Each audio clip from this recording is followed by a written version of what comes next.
Halo semuanya, selamat sore, selamat datang di channel ST Media dengan gua Erwin di segmen yang seperti biasa tiap hari Minggu sore. Sekarang ada episode Talk Aja di mana kita akan ngobrol-ngobrol aja seputar hal-hal yang mungkin bisa berguna buat kalian atau sekedar menambah wawasan atau sekedar hiburan aja gitu kan. Yang penting obrolannya gua harap bisa berfaedah. Dan kali ini agak berbeda karena gua tidak hanya ditemani oleh Ska, gua ditemani oleh boleh memperkenalkan Oke, diri? halo. Nama gue Rehan. Gue liat kamera mana sih? Yang ini ya? Yang ini dong. Yang ini, oke. Halo, nama gue Rehan. Gue dari Carito Films. Basic gue adalah filmmaking, web series, iklan, dan komersil dan segala macam lainnya lah. Ya pokoknya video production. Video production. In general ya. Iya, betul. Oke, tapi sebelumnya kenapa DT lu terbalik ya sepertinya? Masa? Boleh diputar dulu Apanya? ininya. Oh iya, anjir. Nah, Iya. ya itu Sponsor, dia. bro. Enggak sih. Enggak sponsor cuma sih. kan keren aja. Keren aja, kan iya ya. betul. Kalau terbalik kan lucu. Iya, betul, gitu betul, kan. betul. Dan ya terima kasih Rehan kita. Oke. Bro Fis. Terima kasih sudah datang dan buat kalian yang kepo tetap ada Ska di sini dia memantau shot. Boleh Ska nunjukin ke kamera dikit. Nah ya. Itu ada Skopitro jadi kalian tidak usah khawatir ya dia masih ada di sini. Tidak Skopitro gua siapa, anjir? replace. Skopitro. Kok Skopitro? Panggilan fans kepada dia tuh Skopitro. Anjing. Gue juga gak ngerti. Jadi kali ini kita akan membahas hal yang santai sebenarnya ya. Tapi gue rasa akan menarik untuk beberapa orang-orang awam. Jadi in general topik yang gue pilih di sini adalah cari duit di dunia produksi. Nah ini yang mungkin banyak juga teman-teman yang nonton channel ST Media kan berarti tertarik di dunia produksi. Tapi banyak yang bingung gitu cara nyari duit di situ tuh gimana ya kan. Apalagi untuk starting out mungkin untuk yang anak-anak. Karena gue yakin banyak banget yang nonton juga anak-anak SMK, SMA atau bahkan SMP mungkin yang mau start buat cari duit tuh masih merasa dirinya kayak gue masih bocah nggak bisa cari duit gitu. Masih ada diskriminasi umur lah gitu kan. Betul. Nah mungkin di sini akan jadi pembahasan yang menarik. Mungkin pertama gue akan buka pertanyaan gini. Lu pertama dapat duit dari hasil karya produksi, perkameraan dan lain sebagainya itu umur berapa? Kapan tuh? Pertama kali dapat duit in semua project berarti ya? Iya, apapun iya. ya? Apapun dong. Pertama kali gue dibayar itu berarti 2013. 2013 itu umur gue berarti 18 tahun. 18 tahun. 18 tahun itu gue foto produk kalau nggak salah. Foto Foto video produk ya. Sewajarnya foto video produk iya. ya. Apa ya? Zaman-zamannya nyebut brand gak sih? Ya nggak Nyebut brand masalah. nggak apa ya? Zaman-zamannya Canon apa ya? Canon 5D Mark II. 5D Mark II. Kalau nggak salah 5D Lu Mark pakai II. 5D Mark II? Pada saat itu gue bisa dipinjamkan 5D Mark II. Dipinjamkan. Ya, karena kalau lu pakai 5D Mark II dan itu sebagai kamera utama lu sih gua udah mantap. Ska. Gitu. Iya, Itu dia. Kita bahagia dipinjamkan. gitu. Dipinjamkan. Ya. Highlight tuh ya dipinjamkan ya. Highlight dipinjamkan tapi menghasilkan itu juga Menghasilkan perlu dan di-highlight, itu gue ya. dibayar 75.000. 75.000 2013. per produk atau per project? Whole product. Oh, semua produknya. Ya itu seharian 75.000 plus Hokben value B. Oh. Kenapa produksi tuh khas banget Hokben ya? Itu Pak, itu. Lu nyadar nggak? Lu pernah ikutan produksi? Lu mau produksi sama gue mulu sih ya? Kalau sama gue kan makannya enak ya. Warteg. Nggak, gue kalau ikut produksi sama orang nih, sama dia juga kemarin kan gue Hokben. syuting. Karena gini Pak, kalian lagi produksi, tangan jangan berminyak dan segala, padang nggak mungkin. Pakai sendok ribet kan, padang. Yang paling mudah kalau misalnya McD, KFC, tangan lagi, ya kan. Paling gampang apa? Hokben sih. Sumpit. Iya sih. Sumpit udah paling gampang. Atau ya kalau lo ada pilihan lain mungkin Solaria. Mungkin bukan segala paling macamnya. gampang, paling aman ya. Karena kan aman. kalau ngomong gampang ada aja orang nggak bisa pakai sumpit. Paling aman. Paling aman, betul paling sih. aman dari minyak-minyak dan lain-lain Terus belum sebagainya. tangan bau dan segala macam. Terus salaman sama klien tangan bau gimana men? Itu dia sih. Tapi bener juga menarik sih karena Gitu. itu pun mungkin nanti gue taruh juga di judul ya. Kenapa produksi makannya Hokben gitu. Tapi gue nggak tahu sih kalau produksi orang lain. Tapi beberapa kali gue ngikut produksi dia dan produksi beberapa orang yang cukup niat gitu, yang punya tim skala lumayan besar tuh biasanya makannya Hokben. Gak jauh-jauh dari Hokben kok. Pasti Hokben. Iya. Pasti Hokben. Kecuali waktu gue Robinson Journey, Lo makan grill sendiri gitu. Alam. itu sih, itu nggak di serve ya. Serve sendiri itu sih. Serve Itu sendiri. gitu kan. Tapi ada juru masaknya. Oke. Oke. Kita jadi ngomongin Jadi makan. ngomong makanan, oke lanjut. Dan waktu itu sebenarnya ketika lo dapet 75.000 itu hati lu tuh gimana? Pada saat itu gue tidak mempermasalahkan 75.000-nya sih, karena 75.000-nya akan habis sama bensin lo dan segala macam kan. Tapi lebih kepada di saat kita dapat kepercayaan dari seseorang untuk mengambil produknya, foto dan video, itu ada kebanggaan tersendiri karena akhirnya kita diakui sama orang lain yang bukan keluarga. Iya. Gitu, kayak kita ngasih lihat nyokap atau siapa kan, oh iya bagus. Pasti. Orang tua. Gitu, tapi sama klien yang memang kita nggak kenal, stranger gitu, diakui itu suatu kebanggaan buat kita. Dan memang justru berarti poin terbesarnya adalah kita mulai belajar responsibility. Oh iya betul. Responsibility terhadap klien ya kan. Yang penting itu dulu, kenapa ada nyamuk. Oke, jadi cukup menarik lah gitu kan ya. Biasanya gue gitu kalau untuk transisi, gue udah agak lupa nih tadi bahas apa, gue cukup menarik dulu gitu. Cukup menarik yang kita bahas ya kan.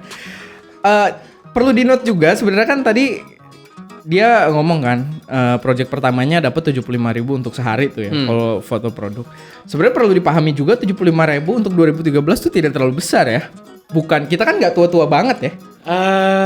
Nggak 75.000 di tahun itu kecil. Iya kecil kan. Maksud kecil. gue jangan sampai orang berpikir 75.000 mungkin waktu itu udah cukup buat apa segala macam gitu. 2013 itu gue kuliah semester 2. Ya hitungannya umur gue ya 18. Yeah. Dan itu ya kecil sebenarnya buat jajan lu kecil, sehari juga habis bisa kan. Betul, ya kan? betul. Jadi jangan sampai dipahami kayak kita yang orang udah tua banget Ya, terus dulu gue ya. 75.000 bisa Nggak beli. begitu, kita kan. hidup bukan zaman Orba anjir. Kita nggak terlalu jauh lah dengan sekarang 75.000 tuh value-nya tidak terlalu berbeda jauh gitu kan. Jadi biar mereka bisa paham juga. Berarti lu start tuh di ini ya, di kuliah ya? Start Zaman-zaman foto, kuliah. foto video. Start professionally dapat klien Profesional tuh. dapat klien, iya. Ya, itu berarti kan. 2013 betul. Berarti kurang lebih mirip ya. Kita juga kan pas gua pertama ngambil freelance kan ini ya, kuliah ya. SMK nggak pernah ya. Tapi Lu SMK ya berarti ya? Gue SMK dulu. Ada hubungan dengan produksi?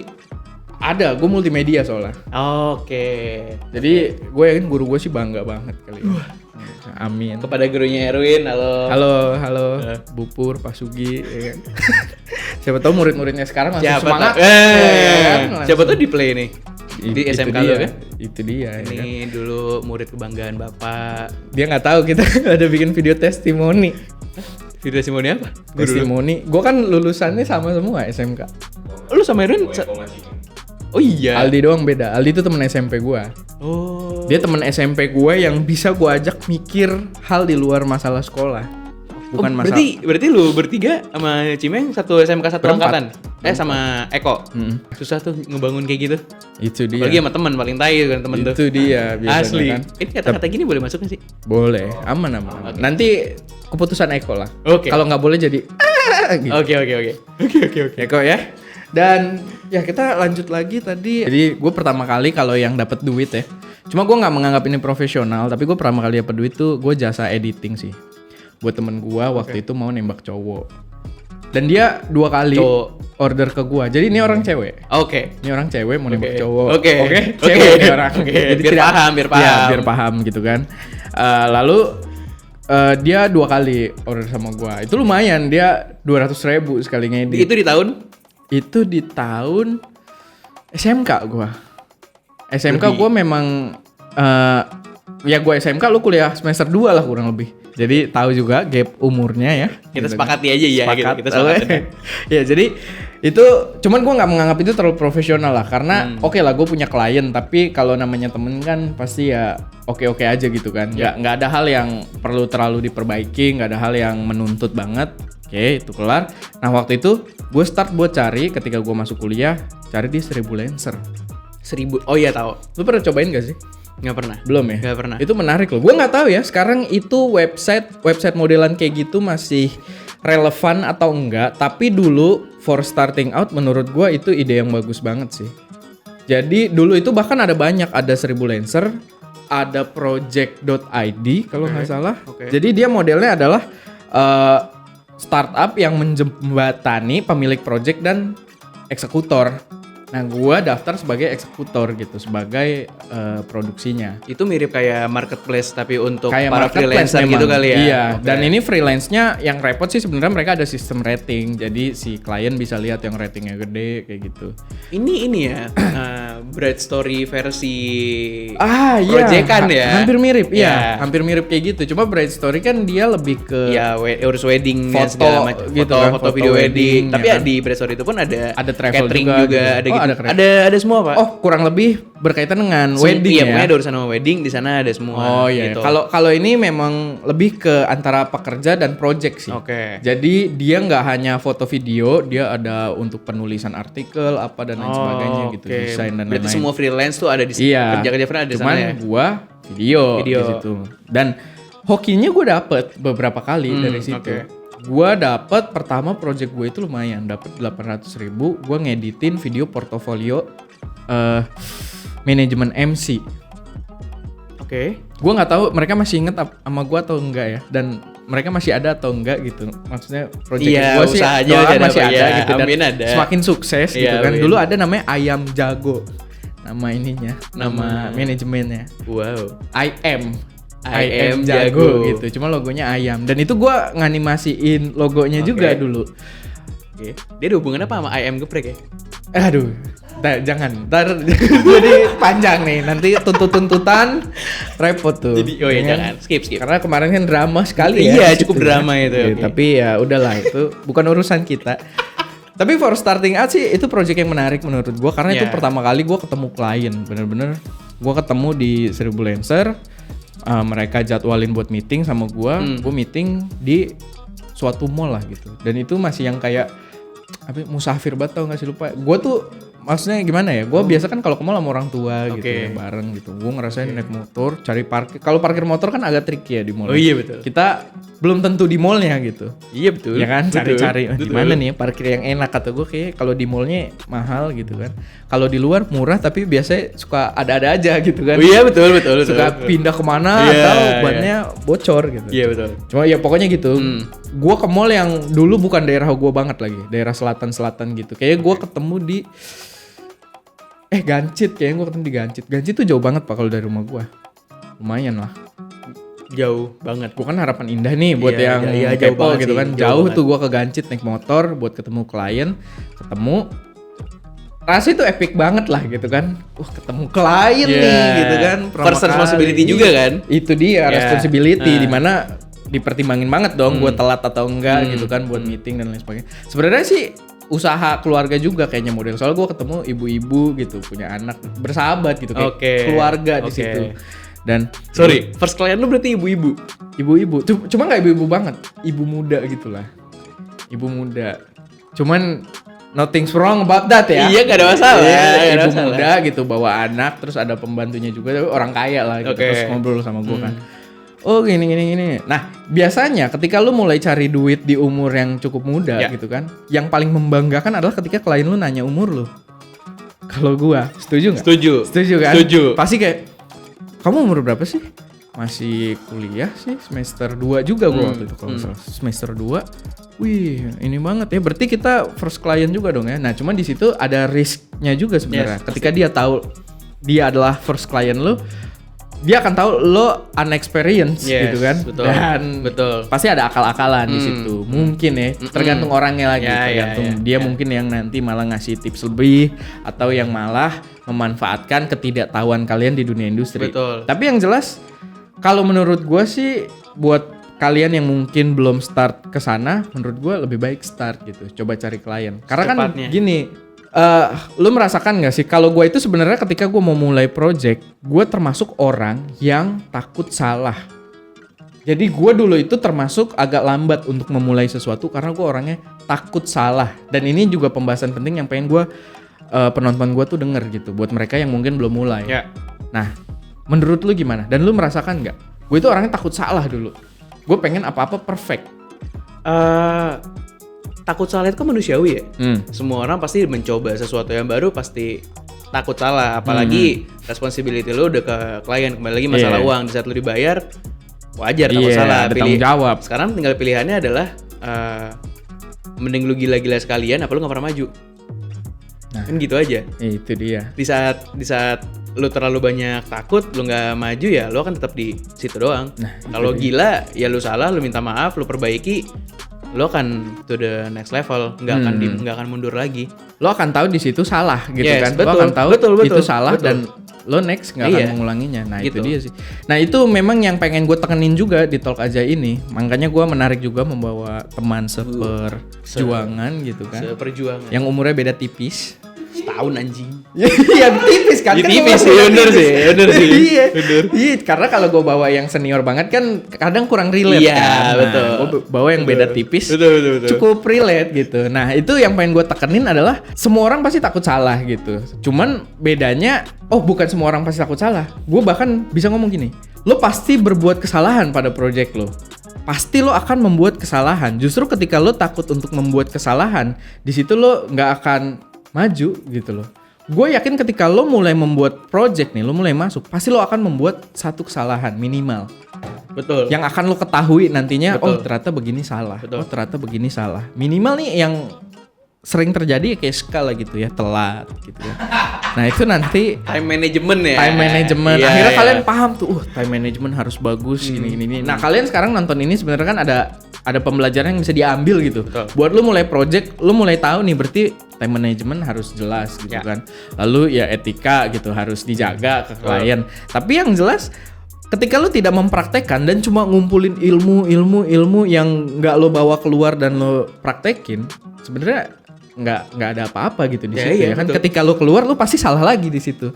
Dan lo baru memperbaiki ketika lo mulai untuk mengerjakan project klien. Ya, Ya kan? betul banget. Gue banyak banget loh project yang memang apa ya, di setiap project ada pembelajaran di belakangnya menurut gue. Ya Betul. kayak itu tadi pembelajarannya adalah yaitu gue mulai start untuk belajar dengan klien. Ya. Revisi, di situ gue belajar revisi. Ternyata kan gue baru tahu revisi itu kan sebenarnya ada batasnya Ada harusnya batasnya. ya kan. Gue nggak tahu tuh di situ. Gue revisi Revisi mati-matian mulu ya. gitu. Cuman Iya. ada cost memang dari dia untuk Ya. revisi. Jadi ya itu salah satu seger juga lah gitu buat gue. Untungnya gue di situ. Tapi kan ya kalian harus paham nanti starting kalian punya project revisi itu ada ininya ya. Ada ya 2 sampai 3 batasnya. kali. Karena di awal pun sebenarnya project harus diomongin Betul. banget dari awal. Nah itu juga ada tuh satu project yang gue bareng sama Ska dan bareng temen-temen SMK gue yang nggak diomongin di awal. Jadi lo ngerjain aja tuh. iya main kerjain Oke. aja, expecting udah oke, cuma nggak deal di awal. Deal untuk Deal untuk apa yang dikerjakan dan apa yang dibayarkan. berarti dari awal lo ngerjain, lo nggak tahu tuh budget dan segala macamnya berapa. Gua tahu tapi tidak deal bentuknya. Expected. Jadi gini, gua dulu ngerjain kursi roda Ska. Jadi mereka supplier kursi roda. Oke. Mereka minta foto produk. Oke. Itu kuliah ya, udah kuliah ya. Cuman yang ngerjain temen-temen geng SMK gua. Oke. Dan ya udah, kliennya tuh lewat si Lutfi. Kalau yang tahu Lutfi juga pernah ada di ST Media. Cuma dia udah nikah sekarang sudah. Halo Lutfi. Hah? Halo Lutfi. Halo Lutfi. Dan ya pokoknya proyeknya dari dia, diomongin nih, kita ngobrol tuh enak banget ya Ska ya. Jadi minta foto full produk tuh kayak 10 biji lah gitu. Gue lupa angka tepatnya tapi anggaplah 10 biji. Ya. Satu foto 100.000 berapa ya? Satu foto 100. 100.000 sejut. Satu foto 100.000. Foto 100.000. Satu produk 100.000. Enggak, satu foto. Nah, kalau foto lo udah 100? Ntar dulu, dia Oh iya, minta oke. foto gede. Oke. Foto full produk. Dia produknya kurang lebih ada 10 biji lah. Nah, dari 10 itu dia minta full fotonya satu-satu. Oke. Berarti kan 100.000 kali 10 gitu kan, sejut.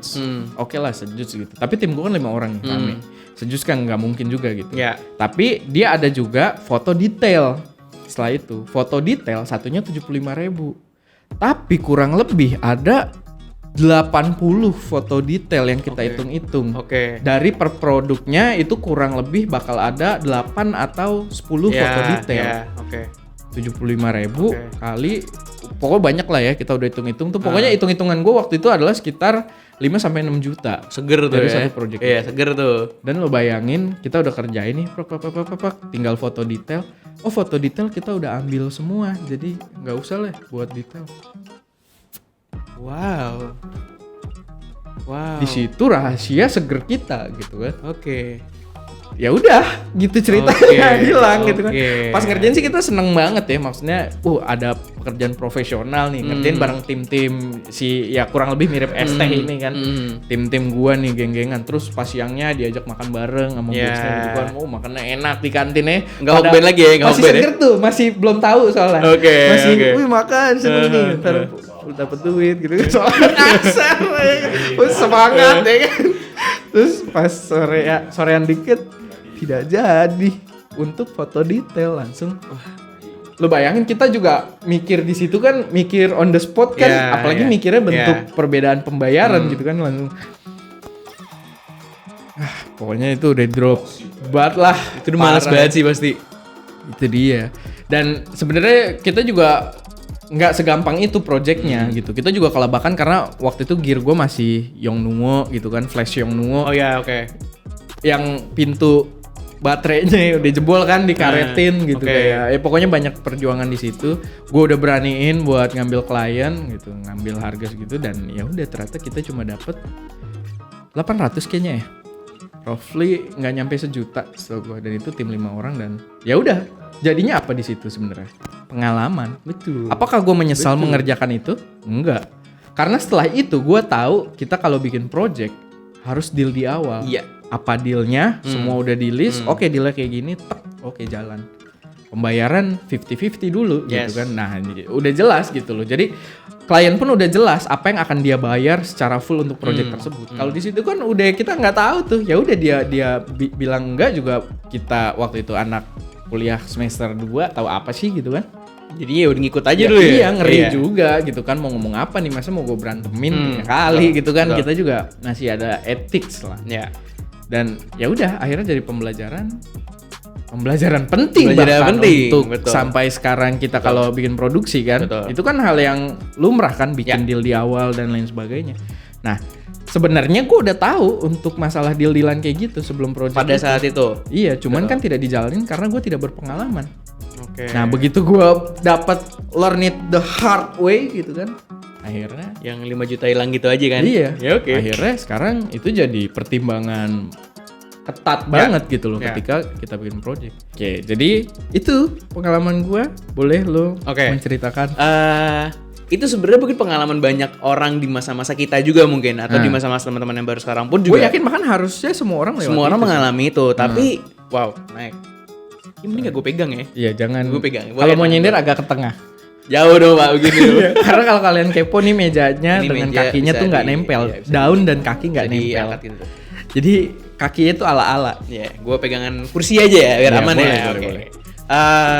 Kita semua pasti pernah mengalami namanya kecele-kecele tentang invoice dan quotation dan segala macam lah. Ditambah lagi anak baru dikasih project, itu yang ngasih projectnya bisa ngambil cule-culean dari untung-untung dari mana lagi kan. Ya kayak contohnya kayak lu misalnya seharusnya dapat 5 jutaan tapi 4 juta diambil sama dia, detailnya dia yang ngambil. Sangat mungkin kan kayak gitu.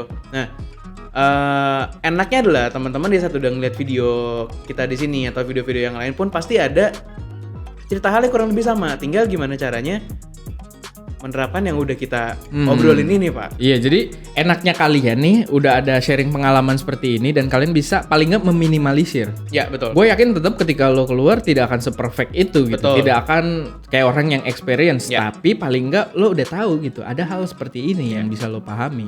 Perbedaan banget memang dengan zaman kita dan zaman mungkin kalian-kalian yang baru pengen mulai sekarang. Karena kan yang nonton ada yang udah tua-tua juga kan, sama nih. Ada yang lebih senior. Ada yang lebih senior daripada kita. Udah ngalamin juga. Dia ya udah dengerin aja ya, bos gitu. Tapi yang jelas kan nih ada juga yang nonton yang masih baru mau mulai. Nah, ini gua rasa bisa jadi pembelajaran buat kalian, pengalaman biar kalian meminimalisir hal tersebut. Tapi tetap kalau kalian tidak keluar dan mencoba ya kan, ya kalian tidak akan berkembang. Justru harusnya dengan gue bilang kalian lebih enak ada pengalaman seperti ini yang kalian bisa ketahui, harusnya kalian lebih pede buat keluar, ya kan? Betul. Karena risk kita saat itu harusnya lebih besar kan. Betul. Karena pembelajaran kita pun masih sedikit ya. 2012 atau 2013 itu YouTube kan masih YouTube belum lebih dari TV, Pak. Belum. Gitu kan. Dan bahkan kalau gue sih sebenarnya dulu udah nontonin YouTube ya. Si Kai kan dari dulu banget ada, terus Film Riot gitu kan. Nah, mereka juga sharing pengalaman kayak gitu, tapi kan tidak terlalu relate sebenarnya dengan apa yang terjadi di Indonesia gitu loh. Kayak ya mereka share dari segi profesional mereka, gue starting sebagai anak kecil di Indonesia waktu itu tidak terlalu relate. Makanya ya bagaimana caranya gue untuk maju, ya gue harus rasain dulu sendiri gitu Iya, loh. betul. Karena di sini rasanya beda banget, ya kan? Jauh Pak, makanya kadang ada beberapa yang ngebandingin di luar kayak gini, di sini kayak gini gitu. Ya lu nggak bisa menyamakan kayak gitu Betul. lah. Ya lu baru bisa ngerasain gimana bedanya ya. Lu coba kerja di sini dulu. Karena Itu semuanya dia. tuh berubah. Bener. Nggak sama. Dan gue sebenarnya agak sebel kalau misalkan ada orang yang kayak lu ngerjain project nih, lu mulai ngerasain tuh learn the hard way gitu kan. Kok orang gini banget sih, beda banget ya sama orang luar gini. Nah itu sebenarnya yang harus lo pahami kalau lo ngerjain project gitu. Iya. Jadi ya memang begitu Memang gitu. begitu. Jangan sampai yang kayak lu kapok terus males lah di Indonesia mah beda sama di luar gitu kan. Jadi justru menghambat diri kan. Menghambat untuk diri, betul. lebih ini. Betul. Memang itu balik lagi gue tekenin di sini biar kalian aware aja gitu dengan sifat-sifat kita. Karena yang gue sebutin sebenarnya gue pun tidak terlepas dari itu. Ya. Gue sering banget ngeluh sama Ska gini. Di sini mah susah banget Ska syuting di luar. Betul. Beda sama di luar negeri. Iya, setuju. Rapih jalannya ya kan. Di sini udah jalannya nggak enak. Ada aja Toto Mas ngapain gitu. Iya, Ya betul. kan? Beda banget yang gitu harus sama di luar. disalamin dulu gitu kan. Itu dia ya kan. Tapi ya kalau gua membatasi diri dari hal tersebut, ya gue tidak akan berkembang. Gue jalan keluar gimana? Ya mungkin perkecil setup kalau gue syuting di luar gitu. Sama sekalian kalau memang nih tempat ini memang ada manajemennya. Oke, mana gue ke manajemennya gue bayar. Iya, Gue udah begitu sekarang gue di Iya. sini nih Di di suatu taman di suatu dekat taman. tempat gue. Iya. Dan itu ada manajemennya karena memang ruang bisnis juga ada resto-resto dan gue bayar untuk Iya. syuting di situ. Nah kayak gitu. Jadi kita memang pahami sendiri ekosistem yang berlaku di kita. Iya, gitu kan. betul. Jadi kalian nggak bisa terlalu, ya sekarang kita cerita gini, belum tentu mereka yang di Bandung mungkin bisa mempraktikkan hal yang sama, Sangat setuju. ya kan? Sangat setuju. Bahkan mungkin kalau gue malah ngiri sih, Bandung kan taman-tamannya buat syuting tuh pernah dibuat kebijakan kan? Ya, betul. Diperbolehkan betul. banget. Diperbolehkan. Cuma sekarang beberapa daerah yang udah pernah gue syutingin ini adalah yang paling gak enak itu Jakarta sama Bandung.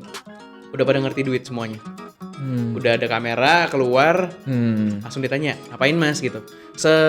Gue kalau di public area, gue seminimal mungkin menggunakan rig yang aneh-aneh, Iya, yang- gimbal kayak atau apa bisa mungkin Iya. gue cuma keluarin kamera. Lensa pun gue pakai lensa yang sekecil mungkin, ya kayak Sony 28F2 gitu misalnya, kecil kan, cuma Iya. kayak pancake gitu, pancake gede dikit. Segitu aja bisa ditanyain sama di beberapa tempat yang ngerti banget duit gitu. Makanya sekarang kalau lo perhatiin, semua orang yang buka kafe atau buka tempat makan harus minimal Instagramable atau oke buat pakai syuting. Iya. Gitu. Karena ujung-ujungnya tempat itu bagus, disamperin jadi bisnis lagi. Bisnis lagi Gitu kan. kayak gitu. Ya memang gini sih, konsepnya sih kalau di Indonesia so far ya, setahu gue memang apa-apa tuh jadi kayak private property sih. Ya. Jadi kayak gue syuting di pinggir jalan aja nih, karena jalan ini punya manajemennya si yang punya developer. Ya, betul. Suruh izin ke manajemen gitu. Iya, betul. Dan itu kan repot ya sebenarnya. Kalau kita bandingin dengan di luar, tapi balik lagi. Tinggal elunya masalah adaptasi lu gimana. Untuk gua so far nih buat sekarang. Gua udah mulai agak friendly buat keluar dengan satpam daerah gua, Iya. security gua gitu. Jadi kita juga cukup kenal dan ya udah mereka juga pasti rumit kan. Mereka juga paham Iya. ke manajemen tuh rumit. Gitu. Betul. Jadi yaudah lu syuting aja lah. Mereka juga tahu kerjaan gua apa Iya, gitu. Gua review kamera, gua cuma ngambil footage. Nothing komersial sebenarnya Iya, di sini. betul. Gue cuma ya udah ngambil footage dan tidak ada yang gua manfaatkan sebenarnya dari gedung-gedung private property gitu kan. Ya udah aman gitu dan kita tinggal menyesuaikan aja. Kalau gua syuting di taman yang tadi gua omongin, gua ke manajemen karena gua kenal juga dengan manajemennya, sesuaikan gitu. Atau kalau kalian kenal dengan yang punya resto ya kan, yang punya kafe kayak gitu-gitu ya kalian manfaatkan juga. Itu kan salah satu bentuk apa ya? Adaptasinya juga dengan hal-hal seperti ini. Lebih enak kalau kalian punya temen kayak gitu kan. Tapi kembali lagi Win, kalau misalnya teman-teman yang masih nggak mau bergerak dan masih pengennya di rumah doang gitu, nggak pernah bergerak, nggak akan pernah kenal sama si satpam ini. Betul. Nggak akan pernah bisa nyaman dengan satpam Betul, ini atau betul. tempat lain. Jadinya ya lu nggak akan pernah bisa syuting dimanapun nantinya. Betul. Ya mendingan lu syuting dulu, ditegur dan segala macamnya. Berjalan aja, lama-lama makin kenal, makin dibiarin. Iya. Karena dia tahu kita nih ngapain, bukan yang komersial atau apa karena ya memang kalau kita ngomongin daerah komersial ada yang jadi gini. Gue pernah syuting di satu tempat, ketilang lah sama satpam sana, manajemen sana. Iya. Pilihannya 2, format atau bayar. Oh iya. Ya nggak mau pilihannya kan harus kita pilih salah satu kan. Lu bisa keluar dari ruangan itu kalau lu format atau lu bayar. Gimana pilihannya? Dan mereka menerapkan rate. Menerapkan rate dari apa yang udah gue ambil. Jadi lu pilih mau bayar atau mau format. Pada saat itu klien gue lebih pilih bayar. Pasti dong. Karena kalau nge-format habis. Dan lu mesti cari tempat lagi. Kalau lu syuting situ lagi, ujung-ujung lu bayar. Betul. Ya kan?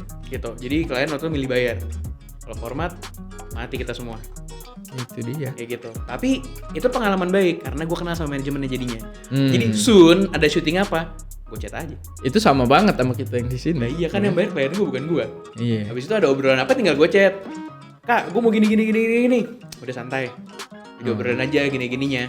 Gitu. Yang penting lu jelas mau ngapain ya, masalah rate dan segala macam bisa kita obrolin. Itu. Gitu. Jadi itu bentuk adaptasi juga kan. Betul. Kadang kan orang gini, kayak kita nih, gue pun pernah mengalami, makanya selalu yang gue bilang sifat jelek manusia, gue pun pernah mengalami gitu. Yang kayak, ya anjir, ini dong mesti bayar gitu, terus jadinya benci gitu. Iya. Kan sering banget tuh yang gitu. Dan itu salah sebenarnya. Dan gue berusaha sebisa mungkin tidak mempraktekkan itu sekarang. Kita jadi lebih ke, oh ternyata kurangnya di sini begini. Kita adaptasi bagaimana cara untuk ngakalinnya atau bagaimana cara biar win to win solution gitu. Nah, gue juga sama. Dan yang lucu ketika kita pertama ditilang, sekarang ya pokoknya ditangkap sama security di taman tersebut. Oke. Gue kan dipanggil ke manajemen. Ya. Sekarang ditinggal tuh jagain alat. Dia ketemu sama orang produksi juga di situ. Oke. Dan cerita-cerita tuh. Pas gue balik, siapa Ska? Oh, mereka orang produksi juga, orang video gitu kan. Dan mereka cerita, yes, di sini mah pusing banget. Kita syuting bingung izinnya. Kita udah izin di sini nih. Kita pindah depan dikit, tapi beda lagi yang megang. Nah, itu kan jadi sesuatu juga kan, yang anomali. Kok?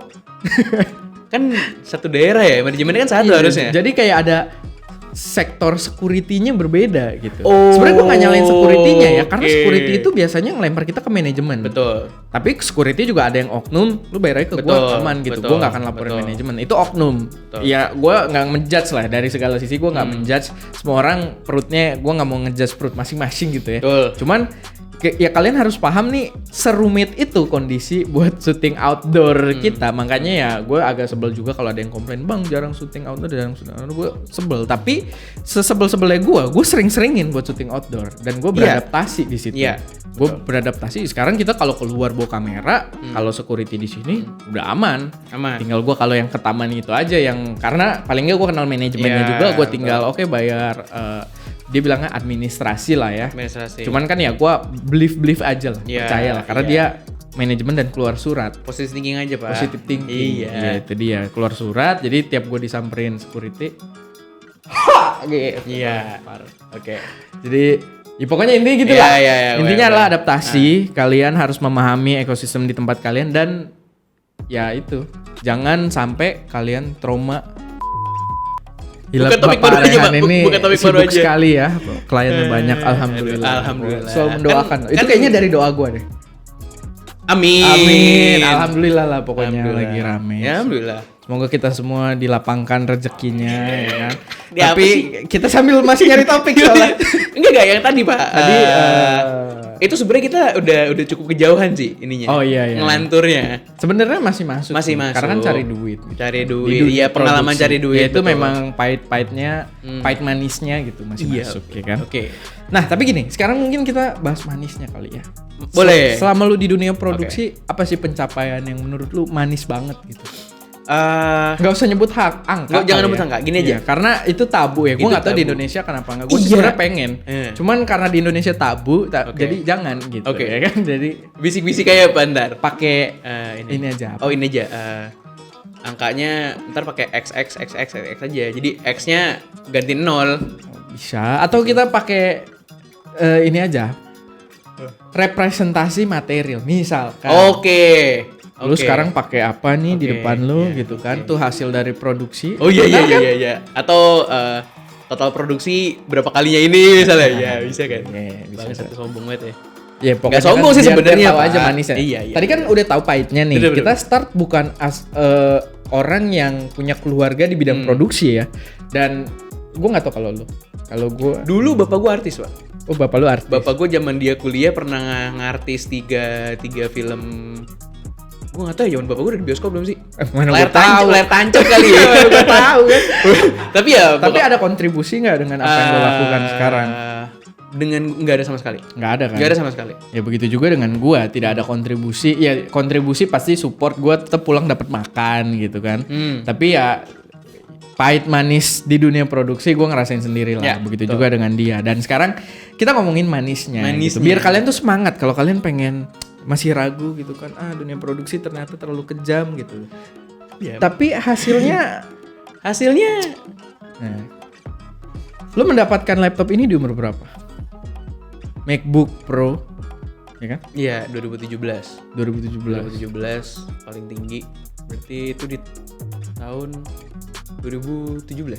Di tahun 2017. Oh, jadi ini baru keluar akhir 17 gue beli.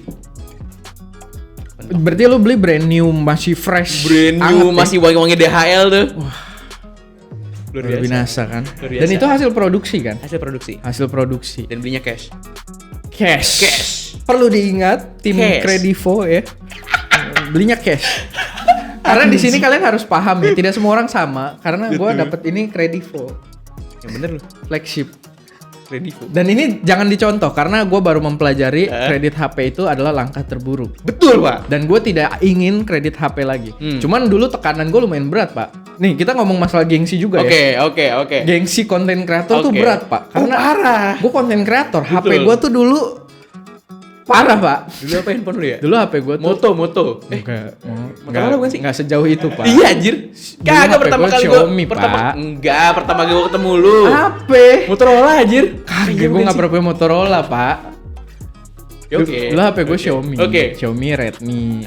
Itu oke. pun hasil dari produksi juga sebenarnya. Ini no offense sama Xiaomi ya, Xiaomi bagus. No offense gitu kan, dan ya kalau kalian main yang flagshipnya ya beda cerita Iya, juga. beda. Cuma kan dulu gua nggak main flagship. Iya. Dulu gua Redmi Note. Dulu masih agak terjangkau, sama lah sekitar 3 juta gitu. Terus gua waktu itu rusak kan, gua pakai Asus yang harganya 1,2 Pak. Oh, Asus deh. Iya bener. Asus M1 itu Iya. kan, gue lupa lah pokoknya. Nah itu kan gengsi sedih banget kan. Dan duit gue tidak sebanyak itu guys. Kalian juga perlu paham. Pada saat duit gua itu. tidak sebanyak itu gitu kan. Itu pun Zenfone tuh gue bayarin lama tuh. Itu punyanya orang Exacot sebenarnya. Kalau lo tahu tuh Oke. yang suka pakai skin di belakang. Ini juga tadinya pakai, cuma karena jatuh mulu HP-nya. Lama-lama kebuka. Ngangkat, oke. Gue buka aja sekalian. Nanti gue pengen pakai lagi kalau udah ganti HP. Tapi bukan itu yang kita bahas yang Oke. jelas. Jadi waktu itu gengsi banget kan. Kayak gue ketemu orang HP-nya kalau nggak iPhone dulu tuh iPhone yang pertama kali ada jidatnya. Tahu nggak sih lu? iPhone X ya, iPhone X sama ya udah Samsungan Ya. gitu. Gue sedih banget ya. Jadi gue Kredivo deh. Ya, itu pertama kali gue. Tidak, jangan ditiru gitu kan. Mungkin untuk ngomongin barang yang ngomongin invest- pinjol seru kali ya. Ngomongin pinjol. Wah, pinjol boleh sih. Nanti next kita omongin itu ya. Ngomongin Tapi pinjol seru sih. pinjol tuh dahsyat, Pak. Dahsyat. Lu pernah nggak pakai pinjol? Belum pernah. Gue pernah, Pak. Itu Gue pernah bukan bukan, ini bukan pinjol. Pernah ada menurut lagi. gua. Ini kan Kredivo kan pinjol.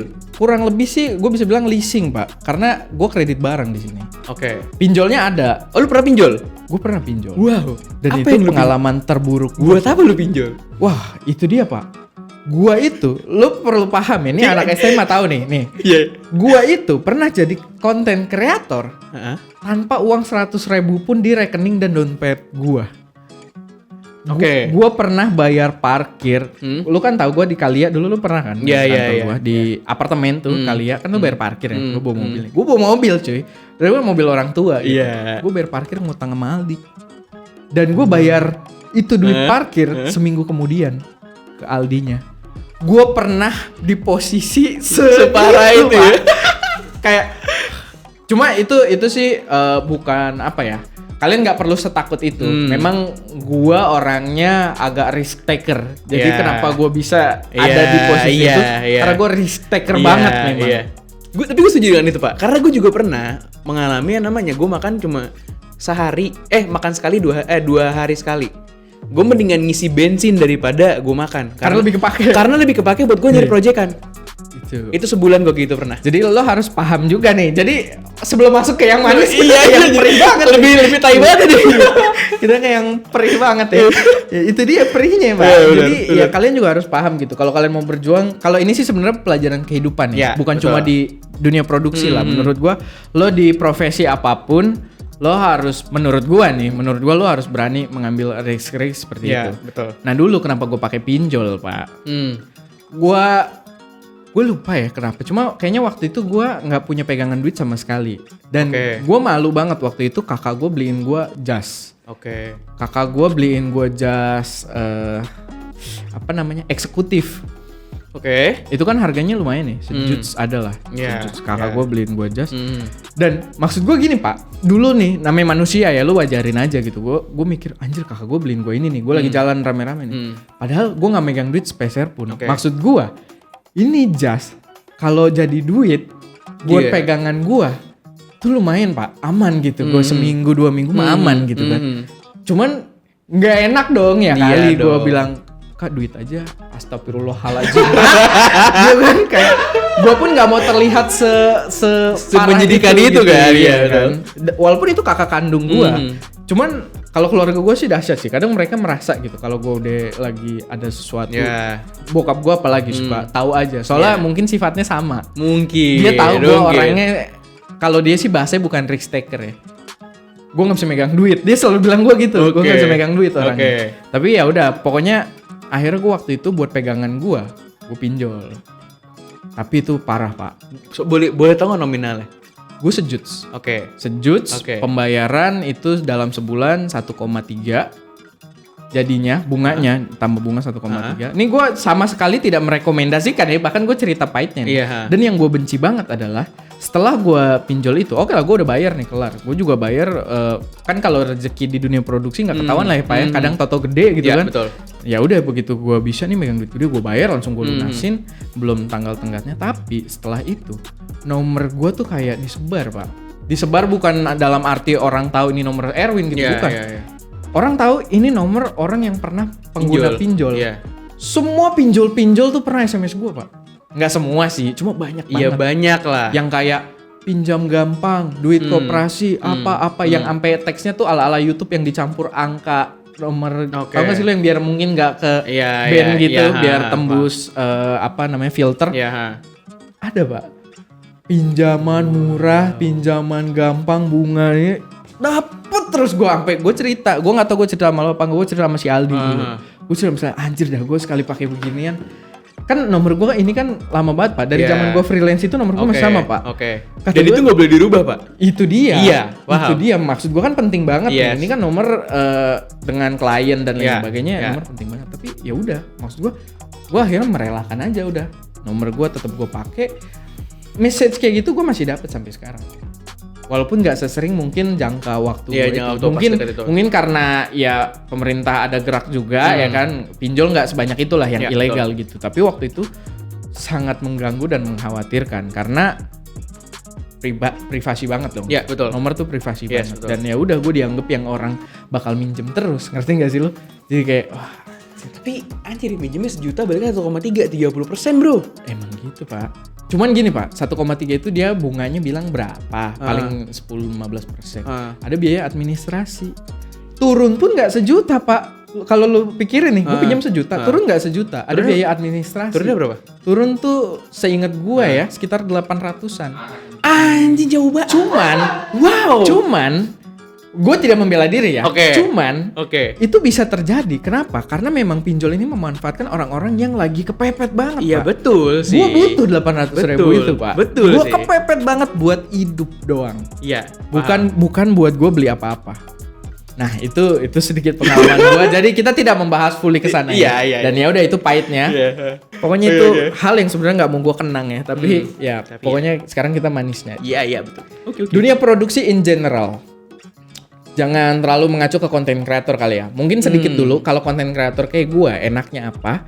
Gue dapat barang-barang yang belum tentu gue pakai, padahal orang lain pengen banget pakai, harganya mahal. Dan gue berlimpah di sini. Contohnya kamera. Lu bisa ke gudang gue situ tuh. Lu cari tuh kamera, mau cek ada apa aja. Di sini nih, gue sebutin nih. Sebut. Gua ada XT4, XT200, XT3, XA7 tuh Fuji semua pertama yang gue sebut. Lalu gue ada Lumix G85, ada G7. Walaupun itu kamera pertama gue yang keluar pakai duit. Terus ada Sony A6400, ada A73 di belakang sana. Lalu ada Canon M6 Mark II yang orang juga pengen banget itu karena masih baru. Gila, hampir 10 ya. G7X Mark III 10. ZV udah balik, baru banget kemarin balik. Ya kalau itu masih ada, kita hitung gitu. Tapi itu udah balik kemarin. Dan itu yang barusan gue sebut, itu udah ada di sini kurang lebih hampir 2 bulan. Rata-rata, cuman ada yang udah bertonton juga ada yang nggak balik. Ya XT3 juga kan memang kamera utama gue gitu. Ya itu gitu, bareng-bareng. Lalu ini mic gue nggak keluar spesial pun yang lu pakai dan yang gue pakai. Ini kalau di total aja 6 juta. Cuma nggak gue duitin nih, gue pakai gitu kan, karena memang berguna gitu untuk produksi. Lalu ya itu di belakang Rehan kelihatan nggak Ska? Barang-barang komputer. Ya barang-barang teknologi dan lain sebagainya, pokoknya alat tuh komputer. Jadi ya itu kalau sebagai content creator. Kalau kita ngomong produksi, kalau lo pinter mainnya, lo udah berpengalaman, bisa ngatur harga gitu kan, punya reputasi yang baik juga. Ya dari segi duit pun kenceng, betul. Menurut gue kenceng. Asal balik lagi lo bisa mainnya, lo pinter negosiasi, lo tahu berapa harga diri lo gitu kan, harga jasa lo, dan ya bisa kenceng. Ya tadi pertama kita bahas dia laptop, iPhone gitu kan, tuh punya sendiri gitu dan hasil sendiri. Dan gua pun kalian bisa lihat sekarang gua pakai ROG, pakai ini tadi Credivo. Ya kan? Tapi ini tidak usah, jangan Credivo ya. Gua kalau pengen cash bisa gua sekarang. Sekarang. Tapi harus punya itu dulu sebelum bisa cash kan. Karena ini mengamankan gua dari gengsi ketika gua tumbuh sebenarnya. Jadi ya gue dibilang guna nggak guna lah. Menurut gue sih gue nggak nyesel lah waktu itu gue. Tapi berguna memang Pak. Berguna banget di workflow gue sebenarnya. Karena ketika gue ketemu orang itu jadi penilaian orang. Betul. Ketika orang ngelihat gue pakai M1 harga gue murah. Betul. Ya kan ketika gue pakai Samsung orang pasti oh ini anak harganya segini lah. Betul. Gitu. Karena gini Pak. Ini di dunia klien ya yang gue udah rasakan ya. Di saat lu datang, gue tidak mendiskriminasi orang pakai motor misalnya ya. Iya. Padahal sebenarnya pun lu pakai motor, pas lu mau ketemu klien lu pakai motor, nyampe di tempat lu bisa cuci muka dan segala sikat gigi dan segala macam. Orang pun nggak nanya. Orang nggak akan nanya kan? Iya, orang nggak akan nanya karena penting di saat lu ketemu sama klien, ya lu memahalkan diri lu, entah dengan handphone lu atau dengan apapun ya setidaknya di saat lu ketemu sama klien kan akan menilai secara fisik. Ini orang ini dari saya bawa gimana, bawaannya apa dan segala macam. Dengan ya let's say dengan tambahan gue bawa MBP ini, kalian kan tahu oh ini barang mahal, ini barang worth it, berarti projectnya oke, dia bisa beli ini. Betul. Kayak gitu. Tapi kalau misalnya ya let's say kita bawa kitanya udah kumel duluan, udah tahu lo naik motor keringetan dan segala macam lo nggak cuci muka ya itu. Ketemu masih pakai buff di sini. Kayak gue sering banget. Jangan Mbak, itu sebenarnya pakai buff. Itu bunuh diri sebenarnya. Iya pastilah. Pasti bunuh diri. Cuma kan gue itu awal-awal. Kan belum belajar. Soalnya kan kalau gue kan dulu namanya anak masih semester itu kan buff tuh keren Pak. Buff tuh mahal ya. Jangan salah lu, buff tuh mahal. Buff itu merek, bukan ini. Iya pokoknya tapi dia yang pertama kali membuat style buff. Iya betul. Makanya sebutannya buff gitu. Nah sekarang kan ada yang 10 ribuan. Ada. Pada saat lu masih mahal. Dulu kan mahal kan. Iya, nah itu dulu gue berasa keren Mbak. Ketemu klien masih pakai gitu. Atau gue jadiin bandana gitu kan. Padahal tuh kalau gue inget-inget tuh gue kalau jadi klien tuh ini anak apa sih? Itu zaman-zaman di Bison ya? Gue emang masih pakai Bison. Oh masih Bison sekarang? Bison kan masih ada di bawah. Oh masih ada, oke. Cuma berdebu banget tuh. Oke. Karena ya jarang dipakai. Tapi gue masih cinta lah sama Bison. Bison mantap guys. Yamaha tolong ya. Tapi udah nggak ada kayaknya ya. Bison masih ada nggak sih baru? Kayaknya nggak ada deh. Nggak tahu gue. Ya itulah. Ya kalau ada ntar dikasih tahu lah ya. Jadi ya intinya itu. Kita harus terlihat mahal gitu. Makanya bukan berarti barang mahal itu tidak ada gunanya, tidak ada esensinya. Sebenarnya ini perlu dipandang dari cara yang berbeda juga. Cuman mungkin itu bisa jadi topik lain ya. Karena itu menarik juga buat dibahas. Cuman ya sekarang untuk motivasi dulu. Untuk motivasi gitu, betul. Ya kan betul, kalian bisa lihat dia punya MBP, punya iPhone. Gue sekarang udah ada HP flagship. Lalu gue pakai laptop ini. Orang nggak perlu tahu ini hasil laptopnya dari mana. emang gua keluar duit buat laptop ini? Tidak. Tapi asalnya dari produksi. Asal dari produksi, Dari betul. produksi gua gitu, Betul. sebagai content creator. Betul. Cuman ya beginilah gitu manisnya gitu. Ya. Dan orang pengen sekarang gini. Ketika orang melihat kita di posisi yang tadi gua pinjol, lu makan 2 hari sekali, orang mau nggak berada di posisi kita itu? Pertanyaannya itu. Ya. Kalau ngelihat posisi lo sekarang bawa MacBook, bawa iPhone, gua bawa nih ROG, bawa Samsung dan lain sebagainya, sepatu gua sekarang Ya. koleksi mantap gitu. Sudah tidak seperti dulu Dulu lah. kan mantep banget tuh sepatu gua ya kan. Sekarang kalau orang ngeliat posisi gua yang seperti ini, mau pasti berada di posisi Ya, gua. betul. Beda ya, maksud gua bukan yang ada yang di langit masih ada, Masih gitu. banyak yang ngeliat di gua langit. masih segitu doang gitu, Iya, masih ada betul, tetap betul, gua yakin gitu. Cuma betul. maksud gua gini, buat kalian yang mau mulai produksi gitu. Sekarang kalian ngelihat posisi gua dan Rehan ada di mana? Pasti pengen gitu buat mereplace posisi gua. Cuman masalahnya mau nggak kalian melakukan perjuangan tadi itu? Betul. Nah itu pertanyaannya, ketika lo mau buat keluar dan berjuang dari nol, bener-bener lo pelajari semuanya dari awal, lo adaptasi dan lain-lain, gue yakin bukan hal sulit juga buat sampai ke sini. Ya. Kayak gitu, apalagi kayak yang dari tadi kita bahas, kalian punya pengalaman yang bisa kalian tonton sekarang, Ya. which is harusnya bisa mempercepat proses adaptasi lo dengan dunia produksi di Indonesia. Betul. Gitulah. Betul. Soalnya yang terakhir gua ketemu sama kita talk aja itu kan yang R573 Canon R sama 73 tuh. Nah, lu kan nge-mention Instagram gue di situ juga kan. Itu ada beberapa orang yang nanya juga ke gue langsung tentang mulai produksi gimana dan segala macamnya. Mostly tuh kendalanya adalah bahasa paling kasarnya adalah lu malas bergerak. Itu. Semua masalahnya adalah selalu di nggak punya kamera, nggak punya ini Itu ya. dia. Ya sorry tapi handphone lu tuh ada kamera gitu loh. Jadi di saat lu mau mempelajari ya framing, type of shot, komposisi dan segala macam itu bisa kita pelajari dari kamera juga. Dari kamera handphone juga. Itu aja dulu basic yang lo pelajari. Karena kalau lo ya lu masih baru langsung kita kasih ya let's say 73 gitu. Lu bisa apa dengan 73? Itu dia. Lu udah worth it belum untuk megang A73 itu? Malah, gitu, Pak. malah puyeng sendiri, Pak. Puyeng pasti sendiri dia. nantinya. Ya kan? Kasih Fuji lebih bingung lagi analog semua. Itu dia. Nah. Ya kan? Nah, jadi gini sih sebenarnya. Gue pengen counter lagi. Karena kan lu udah bilang nih, intinya kan sebenarnya lu males gerak nih. Ya. Lo rata-rata orang yang ya kita bisa bilang kasarnya mungkin gak sukses di dunia produksi. Sebenarnya karena dia tidak mau bergerak, tidak mau adaptasi, tidak mau lain sebagainya. Tapi kadang ada juga orang yang gini. Dia akan berpasrah karena ada alasan gini.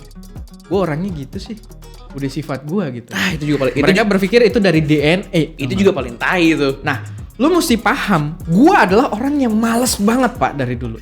Gue kalau nggak tertarik sama sesuatu, gue bener-bener males. Gue bisa bilang nih, gue dulu public speaking. Ini selalu gue bahas tuh ya di mana-mana public speaking, Pak. Gue ada mata kuliah public speaking. Dari 12 pertemuan, gue paling datang cuma 5 atau 6. Oke. Karena gue nggak tertarik dan gue benci banget public speaking. Lu udah fail berapa kali? Hah?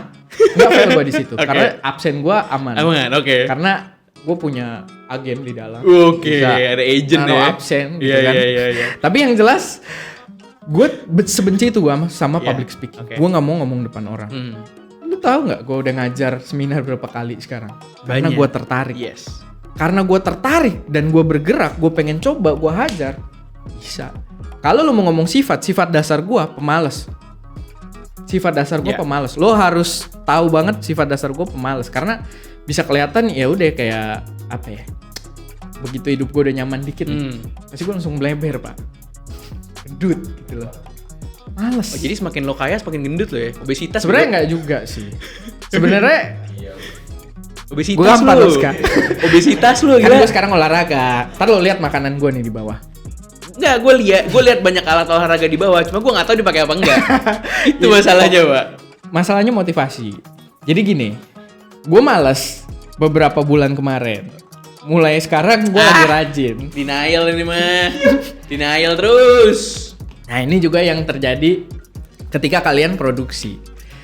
Sifat gue adalah sifat yang males. Gue males buat syuting outdoor. Gue males buat keluar. Gue males buat trying something new. Gue bahkan males buat ketemu orang. Percaya atau enggak, pertama kali gue kopdar itu sama dia. Ketemu si anjir. lu sama Edgar. Yeah. Itu adalah pertama kali gue kopdar seumur hidup gue. Dan gue tidak melakukannya lagi. Iya ya, di Tebet. Gue itu males banget ketemu orang baru. Cuman gue mencoba gitu. Itu kopdar yang maksudnya yang dari komunitas gitu ya. Kalau sama brand sekarang sih gue udah oke gitu. Ayo ketemu apa segala macam. Dan itu pun gue males sebenarnya. Tapi gue terus memaksakan diri. Dan ya apa ya? Intinya sih lo harus paksain diri. Nggak mungkin. Maksud gue gini. Nggak mungkin ada batasan konkret kalau lo tidak bisa karena sifat lo. Ya betul. Karena itu yang terjadi di gue. Sifat gue adalah gue pemalas, gue nggak mau public speaking, gue nggak mau ketemu orang, dan sekarang gue bisa melakukan semuanya sebutuhnya, paling enggak. Ya. Paling enggak sebutuhnya. Betul. Ya kayak tadi deh, Rehan. Kita kan sering banget nih yang kayak kita agak berbeda dikit. Orang suka denial kayak lu tadi ya, denial gitu. Tapi itu sebenarnya jangan dijadiin. Oh ternyata dia berpikir gue begitu. Udahlah, gue begitu aja lah. Jangan sampai begitu. Jangan diiyakan. Nah, tadi dia bilang gue denial. Dia belum tahu. Gue nanya Aldi kok. Dia belum tahu kalau gue sore ini akan bulu tangkis. Mau ikut nggak Pak? Lu meeting sih. Seriusan Pak, gue jam berapa? Gue tiap Kamis bulu tangkis jam 4. JGC. Di HI. Hah? Jauh banget anjir. Oh enggak lah, dekat lah. Di sini susah Pak nyari tempat, gue nggak tahu. Tapi kita jadi ngobrolnya kayak terlalu personal ini ya. Oke. Pokoknya lanjut. Ya pokoknya itulah, bisa jadi pelajaran buat kalian. Intinya kalau dari gue yang jelas jangan dengerin omongan orang, lo mau apa kejar. Intinya itu. Ini yang selalu jutaan orang bilang untuk lo keluar dari zona nyaman lo. Nah itu. Selalu keluar dari zona nyaman lo. Yang memang sesusah itu sih Pak. Yang lucu memang gini sih.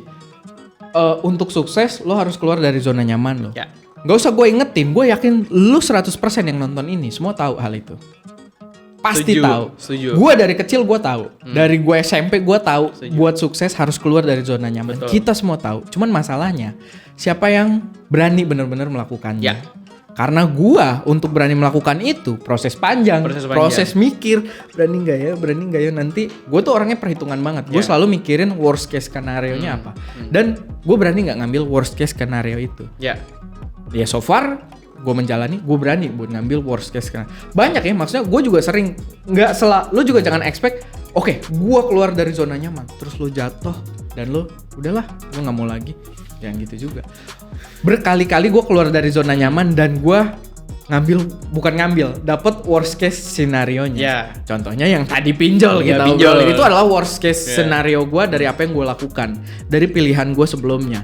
Tapi menurut gue gue akan itu dijadikan pelajaran lagi ujungnya kan? Itu jadi pelajaran sebenarnya. Dan ya balik lagi, lo kapok apa enggak? Kalau gue memilih, gue nggak kapok. Gue akan tetap keluar dari zona nyaman gue yang selanjutnya. Ya. Begitu udah nyaman. Karena gini sih, maksud gue, kalau kita mau hitung-hitungan ya, mendingan sekarang lo keluar dari zona nyaman, mencoba hal baru, dan nanti ketika lo tua, lo udah punya zona yang super nyaman. Betul mendingan sekali. Begitu. Karena buat sekarang fisik buat berjuang masih oke Pak. Betul. Ya kan? Dibandingkan nanti lo mau mampus-mampusan pas udah agak tua. Ya mendingan sekarang lo hajar gitu loh. Ya udah itu aja sih. Pak sebenarnya. Siapa sih Erwin Teguh ya. Saya makan sarden Pak sampai badan saya licin dan berenang saya cepat sekali. Dia nggak tahu ya. Dia nggak tahu orang media gimana sih.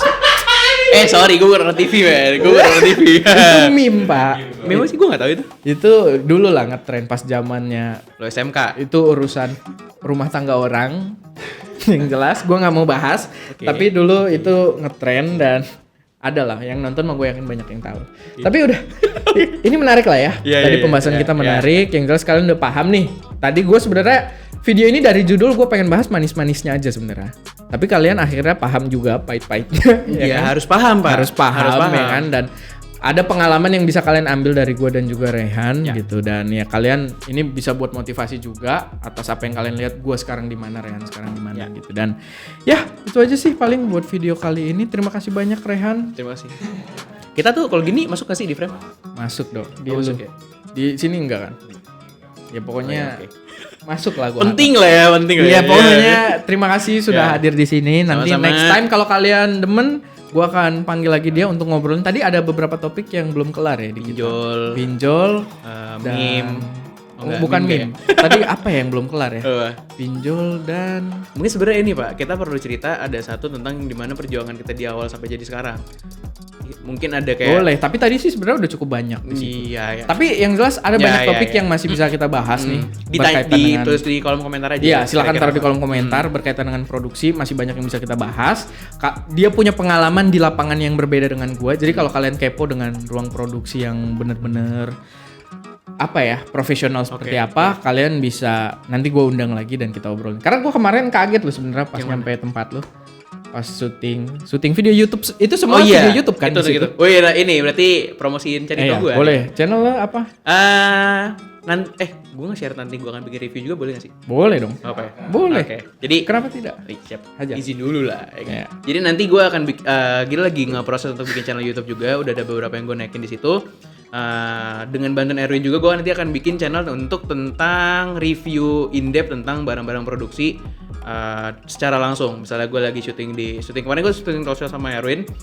Nantinya kalau ada syuting kayak gitu lagi, gue akan bikin review in-depth per item yang mana yang akan digunakan dengan baiknya gimana, kondisinya gimana, dan troubleshootnya gimana. In case kayak kemarin pas gue lagi syuting sama Erwin, tiba-tiba Zoom H4n gue rusak total, nggak bisa hidup. Yang lu harus ketampur beli kabel buat ngakalin ini itu nanti itu akan gue bahas juga di. Iya, itu asik sih buat. Jadi kalian paham juga memang workflow-nya tuh sangat berbeda di produksi profesional. Gue sendiri kaget sebenarnya pas gue nyampe tuh orang lu banyak banget gitu kata gue. Hei, banyak sekali nih. Bagaimana ngatur ya? Udah gitu pas gue datang kan lo nggak ada ya? Gue nggak. Iya. Ada cuma si Icang kan. Iya. Icang juga kayaknya orangnya nggak banyak ngobrol ya di situ ya. Dia receh Pak, tapi kalau baru kenal kayak begitu bentukannya, kaku. Enggak, gue ngelihat dia juga sama temen-temennya nggak terlalu banyak ngobrol, dia main gimbal mulu tuh. Andiopi. Oh iya, jadi sibuk ya. Sibuk. Nah, gue diem di situ gini kan, gue lihat, gue menganalisis, gini produksi, ada lighting, gini. Itu menarik lah, menurut gue. Itu hal yang berbeda dan menurut gue bisa jadi pandangan yang menarik buat kalian simak. Jadi ada link juga di bawah buat ke channel Rehan, biar nanti kalau ada video baru kalian nggak ketinggalan. Tapi yang jelas ya banyak ilmu yang bisa kita ambil di video ini dan juga dari channel ST dan channel Rehan nantinya. Nanti gue akan undang lagi dia buat talk aja karena cukup asik. Ya. Dibanding Ska biasanya udah kehabisan topik. Udah mulai bingung ya. Gue kalau sama Ska gini soalnya biasanya mau talk aja nih. Ska bahas apa Ska ya? Kemarin hoki ada R5 launchingnya kan. Oke, jadi saya bahas ini. Iya, kalau lagi nggak ada topik menarik tuh apa ya Ska ya? Udah gitu hidup gua sama dia kan bareng terus kan. Jadi nggak bisa dibahas ya? Iya, nggak ada perspektif yang lebih luas gitu loh. Nah ini makanya menarik. Oke, paling itu aja buat video talk aja kali ini. Dan ya semoga bisa berfaedah buat obrolan kalian, bisa menemani kalian di sore ke malam hari, atau kalian nonton kapanpun ya silahkan lah sebenarnya ya kan. Dan ya gue nggak bisa nyuruh Ska buat nutup video ini karena dia tidak in frame, jadi gue yang tutup. Dia nggak tahu cara lu nutup juga. Jadi ya itu aja buat video kali ini. Dan di sana Ska langsung aja lah, gue bingung udah di sono ada Ska. Sini gua, terima kasih pada Rehan yang sudah datang dan berbagi informasi. Dan kita belum menentukan ending buat talk aja sekarang apa ya. Tetap produktif lah kawan-kawan. Itu kali ya. Iya, boleh. Ya boleh deh. Ya yang tetap yang berhubungan dengan risk taking aja sih. Karena kan dari tadi kan kita ngomonginnya itu. Oh ya. Jangan lupa untuk keluar dari zona nyaman.